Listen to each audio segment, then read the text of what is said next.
How is it going, everyone? My name is Sarge and welcome to Prime Reviews. Now in this video I'm going to be showcasing one of my favorite weapons in Warframe, which is Orthos Prime. Now Orthos Prime is a direct upgrade from the original Orthos.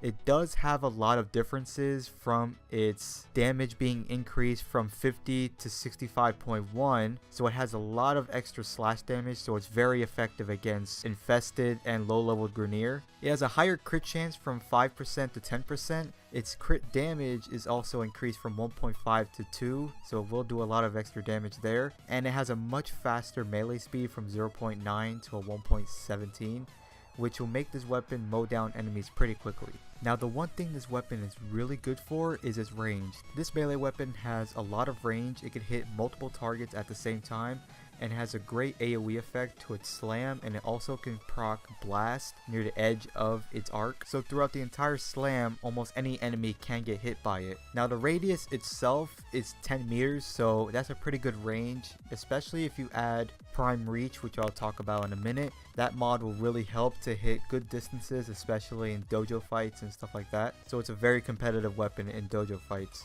Now some of the disadvantages of this weapon, which aren't many: you will be reduced to a walking speed when doing some of the combo strings, and some of the attacks in the combo strings have really awkward combos, so you won't always hit the target you're anticipating, which can be really bad if you're fighting a target that's really small. Now as for my build for this weapon, I am using Prime Reach with a Prime Pressure Point, since these two are really good mods to help you hit long range targets and do a lot of damage. My Prime Pressure Point is not maxed out yet. It will be soon when I get enough endo, but at that point this weapon will be much stronger than it already is. I do have a Berserk with Fury, so I'm able to hit really fast and mow down a lot of enemies in a short amount of time. And I do have Spoiled Strike with Buzzkill, which will let me do a lot of extra damage with a small reduction of 20% less attack speed. So it will reduce it from a 1.5 to a 1.28, which is not so bad. It's still a fast weapon, so the negative to it is not that bad. Now for my elementals, I do have Fever Strike with Shocking Touch, so I'm able to get corrosive damage to do more damage towards enemy armor.